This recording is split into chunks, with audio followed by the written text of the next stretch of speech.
The baby was dead. She felt it in her arms before she could fully grasp it, that still, unnatural weight. No crying, no breath. Just heat slipping away by the second. She looked down, half expecting him to stir, blink, make a sound, and then, with his final warmth still on her skin, he smiled, not a twitch, not a reflex, a wide, slow, deliberate smile, like he knew something she didn't. Emma froze. Her instinct told her to scream, to run, to call for help, but her body disobeyed. If she moved, she'd break the moment. If she accepted what she saw, she'd have to admit he was gone. And if he was gone, really gone, why was he smiling? The baby was still soft, still pink around the edges, but silent. Her chest burned with something raw and unnameable. Not quite grief, not yet. She whispered a name she hadn't even chosen until that second, just to see if he'd respond. But the smile faded, and he was gone. Someone screamed in the hallway. It took her a moment to realize it was her. They said it was a birth accident. One of those things. No one's fault. But Emma couldn't stop hearing the silence in the delivery room, not broken by a cry, but by that twisted, gentle smile, she told the nurse once. He smiled at me before he died. The woman tilted her head, kind, dismissive. Sometimes nerves misfire, muscles spasm. It's reflex. Number It looked like he knew. She never mentioned it again. The funeral was brief. She refused photos, denied a eulogy, wouldn't choose a song. They cremated him. She didn't ask where the ashes went. Naming him would make it too real, too permanent, too painful. She convinced herself, if he has no name, maybe he never left. Day 4.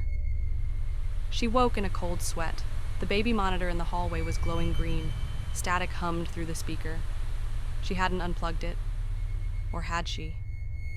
It hissed softly, then changed, breathing, wet, shallow, like someone too small to inhale properly. She yanked the cord from the wall. The noise didn't stop. She wrapped the monitor in a towel and shoved it under the kitchen sink. She could still hear it, through the wood, through herself. Day 7. She spent 6 hours in the nursery, not doing anything, just standing, watching, listening. Her hands shook as she folded the blanket, the one he'd been wrapped in, again and again and again. David came home late. He brought takeout, told her she had to eat, that she looked pale. She nodded. She even smiled. It felt fake, but he didn't notice. Maybe she was getting better at faking. Day 10. The house started smelling like him again, that iron-sweet scent of blood and powder. It was faint, but it was there. She buried her nose in his clothes. They were still in the drawer, still soft, still warm. David said she needed fresh air. Let's get away. A weekend trip. Your mother said, no. Her voice came out sharper than she meant. Why does he want to take me away from here? What if the baby comes back and I'm not here? Day 13. She dreamed she was nursing again. In the dream, the baby had no face, just a mouth. And that same horrible smile. She didn't feel afraid. She felt necessary. In the morning, her shirt was wet with milk. Her body, barren and shut down, had started producing again. She didn't tell anyone. Day 15. She saw the smile again. Not on the baby, in the mirror. Her own lips, slowly curling, stretched too far. Her teeth bared like a feral dog. She hadn't meant to smile. She didn't remember starting. She covered the mirror.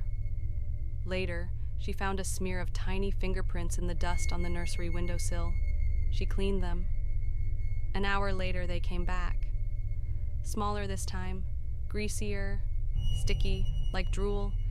Day 16. She tried to call the hospital, asked to see the body, or the ashes, anything. We don't have a record of a release to you, the woman said. It was sent to the funeral home. But I never chose one. Silence. then a click. Line disconnected. That night she dreamed of hands, dozens of them, crawling across her skin, clutching, clawing, climbing. Day 17. The blanket was in her bed. She didn't put it there. She picked it up. It twitched. Something inside it was warm. It sighed. She sat in the nursery for hours, rocking, humming a lullaby she never sang aloud.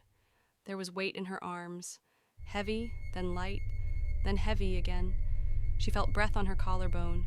"Shh," she whispered. "You're safe now." Morning, David returned. The house was quiet. The air felt thick, sour. Emma was asleep in the nursery, arms empty, eyes half open. The crib was overturned. The monitor was whispering. He leaned close. The voice was faint. "Still here." He reached to unplug it, but stopped, because beneath the static, he heard a second breath, and then a smile.